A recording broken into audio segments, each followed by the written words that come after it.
Merci Madame la Présidente, Madame la Ministre. 78, c'est le nombre de jours de grève qu'ont fait les salariés de l'entreprise Honnête, sous-traitant du CHU de Montpellier pour le nettoyage.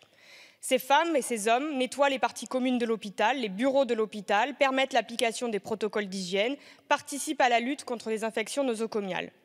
Pourtant, elles et ils le font dans des conditions difficiles, physiquement et psychologiquement épuisantes. C'est d'abord les tâches répétitives et les efforts physiques. Je ne peux plus soulever de paquets de riz car mon poignet me fait mal. Les lombaires sont fatigués, décrivent-elles. C'est ensuite les horaires fragmentés. Elles et ils arrivent aux aurores à l'hôpital, repartent en fin de matinée, puis doivent revenir en fin d'après-midi. Quand on rentre à la maison, on est fatigué, on n'arrive pas à écouter les enfants quand ils nous parlent, dit une autre. Tout ça pour un salaire de misère.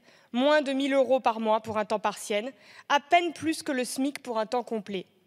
La goutte d'eau qui a fait déborder le vase de tant d'années passées sans reconnaissance a été le 13 septembre dernier. Honnête a voulu leur imposer de badger à chaque réalisation de tâches. Une infantilisation qui a poussé ces femmes et ces hommes à se mettre en grève sur des revendications claires. Un 13e mois, une augmentation de salaire, l'arrêt des méthodes de flicage du travail, une meilleure organisation du temps de travail. Ces conditions de travail et ces revendications, vous les connaissez bien. Ma collègue Rachel Keke avait mené une lutte de 22 mois à l'Ibis-Batignolles pour dénoncer les mêmes souffrances et le même mépris.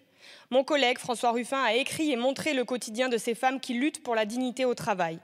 Le groupe parlementaire de la France Insoumise avait d'ailleurs déposé une proposition de loi pour améliorer les conditions de travail des femmes de ménage dans la sous-traitance en 2020. Paiement double des heures réalisées tôt le matin et tard le soir, augmentation du SMIC à hauteur de 1 600 €, assimilation des salariés du sous-traitant aux salariés du donneur d'ordre, pour le salaire horaire notamment. Alors que l'inflation sur les produits alimentaires, l'énergie, les carburants explose, qu'une grande partie des salariés d'Honnête travaillent dans l'hôpital depuis plus de 10 ans, certaines jusqu'à 17 ans, alors que le chiffre d'affaires d'Honnête atteint près de 2 milliards d'euros, ces propositions sont plus d'actualité que jamais. Madame la Ministre, une fois qu'on a traversé la rue pour trouver du travail, que fait-on quand le travail épuise, quand le salaire ne nourrit pas?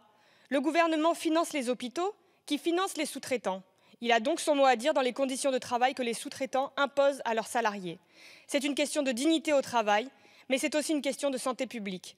Ces travailleurs essentiels, comme vous les appeliez pendant le confinement, doivent être payés et traités convenablement. Pour merci.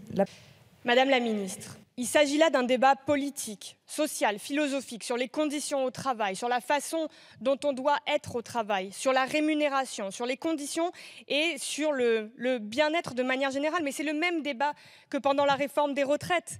Pendant que vous défendiez de travailler plus longtemps en dépit de ces conditions de santé, de bien-être, nous défendons un droit à vivre dignement, un droit à se reposer. Et le droit au repos, il est ici au cœur de ce débat également.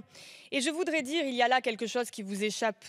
Mais il y a dans la lutte la joie de se retrouver ensemble pour lutter pour sa dignité. Cette lutte, elle tisse des liens. Et c'est pour cela que ces salariés, qui sont majoritairement des femmes, se retrouvent ce samedi 16 décembre pour fêter la lutte qu'elles ont menée ensemble et je les salue.